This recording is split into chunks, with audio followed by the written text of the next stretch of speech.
Ex-IPOB Deputy Leader 1MÞL1CATES says the Kanu'S separatist group behind killings in Southeast. Welcome to the news, and please subscribe to our channel to get notified when we post hot juicy news updates. Please click on the notification bell. 1MÞL1CATES on Tuesday accused members of IPOB of killing their own people in the region and blamed Kanu'S violent utterances and threats of such violence for the crisis in the region.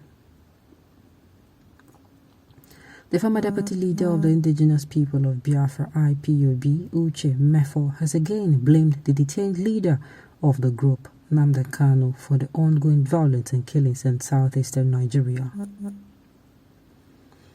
1MÞL1CATES on Tuesday accused members of IPOB of killing their own people in the region and blamed Kanu'S violent utterances and threats of such violence for the crisis in the region. Kanu, who is standing trial on 7 counts bordering on terrorism and treasonable felony, is currently being detained by the Department of State Services DSS. Blaming Kanu for the violence in the southeastern region, 1MÞL1CATES added that the activities of a separatist group IPOB have made achieving a breakaway for the region difficult. In a Facebook post on Tuesday, 1MÞL1CATES said, IPONK, indigenous people of Nnamdi Kanu, while referring to IPOB, have made the reality of Biafra restoration even more remote by their criminality and by helping the Nigerian state to criminalize the project. Consequently, rather than being near or immediate, the Biafra restoration will continue to be a mirage until the dent and image are repaired and undone. The insecurity in Igbo land was orchestrated by Kanu'S violent utterances, threats of such violence, and its official adoption as a policy. Simon Ekpa is a member of IPOB and was among the Facebook bloggers drafted by Kanu in the last quarter of 2020 to help to do the hard job of blackmailing innocent people and promoting violence against those they called saboteurs and traitors for him. They are one and the same group of people.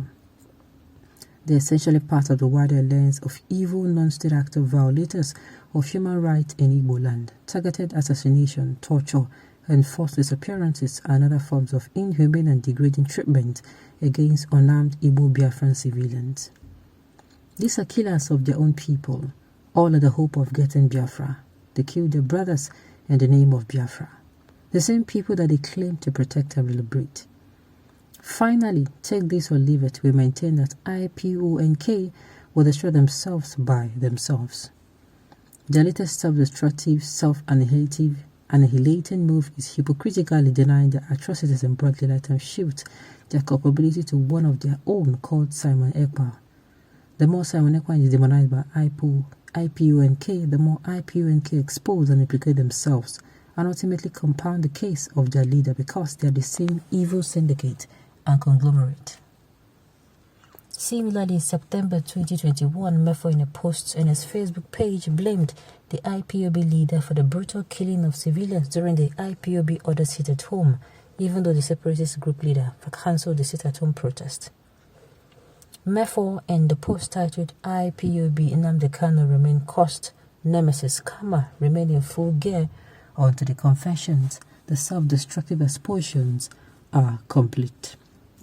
Described IPOB as cost.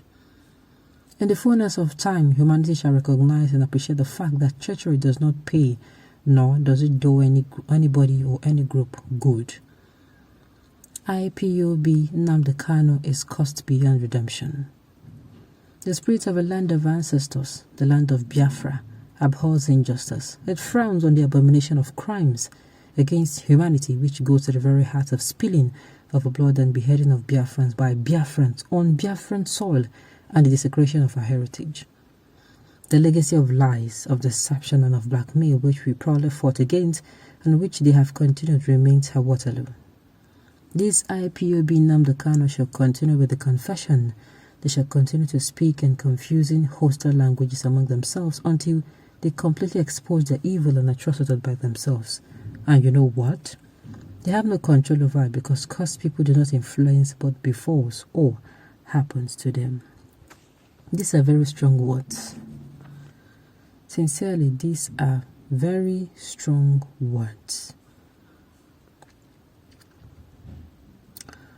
For how long will we continue with all these blame games? Sincerely, while people are busy blaming this man in detention, let me even ask, Nigerian prisons, what am I even saying? The DSS is not where you stay and you'll be operating from. It is only in the movies that you see people who are in prison, like, all those white foreign movies. You see people who are in prison and they still perpetrate crimes. They still have people outside who do their job for them. But I don't think that's the case here. The only thing I'm always wanting to point out to these IPOB people is, for every utterances you make, for any time you come and you threaten and you say Ndaboski, somebody will come and use that threat you said. It's just like two people are quarreling and you tell the person, you will see, I will deal with you, and you left. In your mind, you just said that in the heat of the moment too, because of your anger. But somebody who wanted to deal with that person will come, take that person away, kidnap that person, and do anything they want to do. And the whole world will point accusing finger at you. Why? Because you came out in the open and you threatened that person. Am I making sense?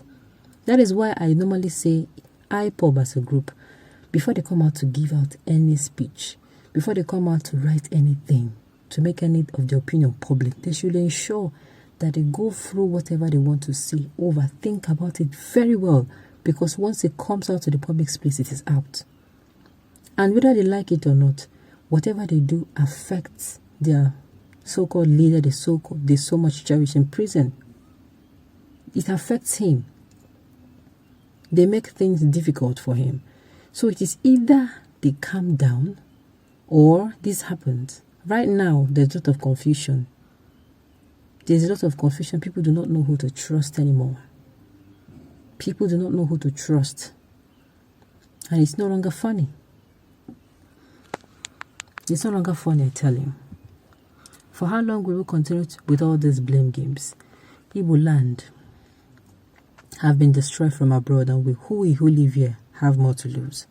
Our enemies are not our neighbors, but those who put over 500 tribes inside one basket and call the basket Nigeria. Okay. Nigerian government is doing to find evidence to kneel Nnamdi Kanu, but it won't work. Don't assist them then. My own is, don't assist them by coming to say things. If you don't know what to say or how to say it, please be quiet.